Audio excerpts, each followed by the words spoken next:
Hey there, pals. I'm going to shoot you straight. Social media is not a lead gen strategy. Did you know your Instagram post disappears in less than 24 hours? But the right SEO strategy, it keeps bringing leads for years. If you want more leads with less effort, you need to get your happy tush into my free training, More Leads in Less Time. In this training, I'm showing small business owners like you exactly how to build a lead gen strategy that works without spending endless hours creating content that disappears in a day. So the real question is, are you showing up where people are actually searching?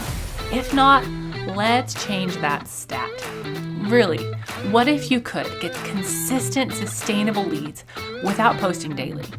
Keep your content working for you, even when you're on vacation, and know exactly what your audience is already searching for. In this free training, you will learn the number one shift you must make in your content marketing to attract leads consistently, the proven system to maintain a traffic generating machine in just 2 hours a week, and how to build a lead generation strategy around what your audience is already searching for so you show up exactly when they need to. Plus, live attendees are eligible for some sweet prizes. So click the link in the show notes or go to faithhannon.com/more-leads and save your seats. See you there. Well, hey there, friends. Today we are going to chat keyword research, but when it's struggle bus time, like what do you do when you're trying to figure out your keywords, but you just can't find any good ones, right? Or maybe you find good ones and they're not the right size for your business. You don't have the domain authority or SEO street cred to rank for those keywords. What do you do when you are just stuck? Well, lucky for you, I've gotten stuck a lot of times and have figured out some ways to work through it. So I have 5 steps for you, 5 tips rather, for you to work through if you are ever stuck doing keyword research, if you just can't find the right keywords for your SEO strategy. All right. Now, step numero uno, okay, is to go back to the drawing board, AKA your paper. I'm a huge proponent of actually doing air quotes keyword research on paper first. It's really more keyword brainstorming. I get it, but still. Because the fact of the matter is sometimes when we step in front of the technology, we step in front of the keyword research, we disengage the creative part of our brain for either overwhelm or because we're seeing other words and then like losing the words that we have in our brain. So what I always encourage students to do is to start their keyword brainstorming, I should say, on paper instead of on tech, because what you'll do is you'll start coming up with words. Your brilliant God-given brain will start coming up with words that you want to potentially rank for.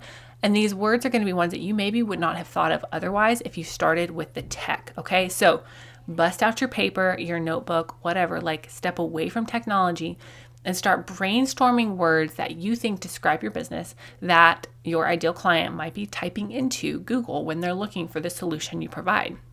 Now, if you are somebody that you're like, I have 0 words, Faith, then maybe bust out a thesaurus, okay? Like maybe not a hard copy thesaurus. I'll let you use technology for this. But sometimes we just use different words to describe things to ourselves and within our business and people actually use. And so you just need to start thinking about other ways to say something or phrase something. And a thesaurus is a great way to do that. All right. Tip number 2, or method number 2 to what in the heck to do when you can't find your keywords, is to zoom out a little bit. Sometimes we are so focused on what we do that we forget the bigger picture. Now, for example, lots of my clients help people grow a business. Great. But sadly, grow a business is much less searched than start a business, right? Partly because people are more interested in the starting thing. They get tired of all of the work that it takes to actually grow a thing, right?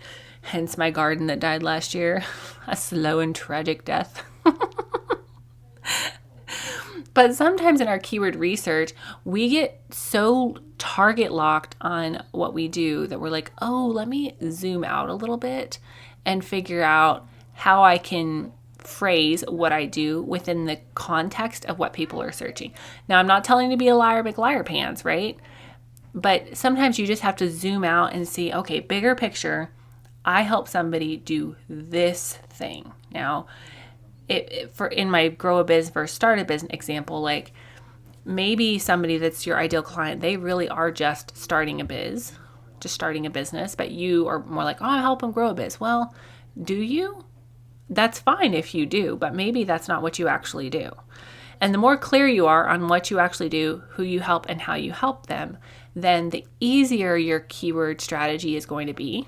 But sometimes just that zoom out and that, 60,000 foot view of what you do will help you find the right keywords and get over your stuckedness. And yes, I just made that up. All right, number 3, I want you to do a little bit of recon work. Now, one of my favorite things about Ubersuggest is it allows you to connect to your competitors' domains. You just put their domain in and Ubersuggest will show you what they're ranking for, right? BT dubs, if you're new here, Ubersuggest is my favorite keyword research tool. And what this allows you to do is not necessarily just straight up copy their keyword strategy, because honestly, just because it works for them and their business does not mean that it's going to work for you. But what this allows you to see is what they're ranking for, what's driving traffic to their website, and kind of give you ideas on how people are searching for things. Because again, if you're stuck, I'm trying to get you over that so that you can build a great keyword strategy. So you're going to do a little bit of recon work and look at your competitors, not necessarily like samesies competitors, like they're doing the same amount of business as you, but people who are further along in their business than you are, people who, you aspire to be, those kind of competitors. Okay. So you're going to do a little recon work and get some ideas for some keywords that people are actually searching to find people in your industry. Now, number 4 is a question I want you to ask is, are you too niche? Are you too niche? Now, a lot of times people look at me funny when I say this because they're like, no, the niches are in their riches. And I'm like, yes, Susan, they are. But when it comes to keyword research, people are not always / rarely ever searching for things as niche as we like to get in our ideal client avatar descriptions, right? Like people are not searching for the best Louis Vuitton bag for a mom of 3 who likes a white mocha every Tuesday. Like that's not how they're searching for things. Obviously, that was an exaggeration, but people are searching for solutions, okay? So keep in mind that even if you have a very niche audience, doesn't mean that your people are searching for solutions as niche as your audience seems, right? Like people still need food. They still need to eat food no matter what color sweater they love to wear, right? People still need to know how to manage their money regardless of whether they've been teaching for 5 years or 30 years, okay? So don't get so bogged down in the idea of your ideal client avatar that you're too niche in your keyword research, okay? Now, number 5 tip for you is, are you not niche enough? And I know this kind of flies in the face of tip number 4, but again, I'm trying to help you get unstuck. I'm trying to help you find keywords that are going to work for your business, your current domain authority, your current SEO street cred, your current audience size. And so I need you to ask, am I not niche enough? Now, while I am here cheering you on big time, I want you to go big or go home. You can't always go big or go home in your keywords. Why? Well, because if you don't have the domain authority and the SEO street cred and the audience size to rank for those keywords, then you are a teeny tiny fish in a big pond and you're not going to get found and you're not going to get clients for that keyword.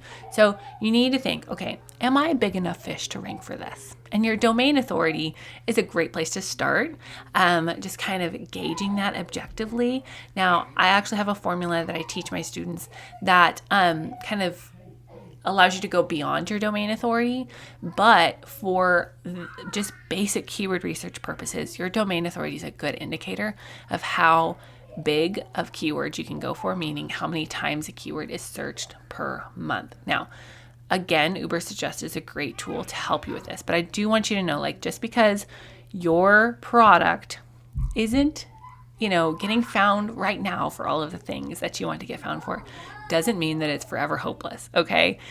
You can grow. You can get more traffic. You can learn to use SEO in a sustainable way, a way that makes sense for the average human brain, the busy business owner's life. You can learn. It can get better. It doesn't have to always suck, I promise. I've seen student after student and client after client get 40 and 50% more traffic within 30 days, sometimes 200% more traffic within 30 days, and then 15,000% more traffic in a year for one client. So take heart, there is hope, and make sure that you are signed up for my free workshop, More Leads in Less Time. Seats are actually limited. It's a live training. You're going to come and you're going to actually learn something, and live attendees are eligible for prizes. So coming at you tomorrow with a fun episode all about SEO myths that are holding you back in your business that I'm going to help you kick in the teeth. All right, y'all. See you next time. Thank you so much for listening in today. Hopefully this episode gave you some really tangible tips for better SEO and marketing to get more leads and more sales from your website. If it did, can I ask you a quick favor? Would you please share this episode with a friend and then just take 10 seconds and go leave a written review on Apple Podcasts? That is the very best way to help more Jesus-loving entrepreneurs scale their businesses so that they can help more people with their gifts and make an even bigger impact for the kingdom of God. And guess what? We now have a Facebook community where we can learn, hang out, and laugh. Go join the Facebook group now. It's linked in the show notes. And all the other things, courses, coaching, and copywriting can be found at my website, faithhannon.com. Until next time, God bless, and I'll talk to you soon.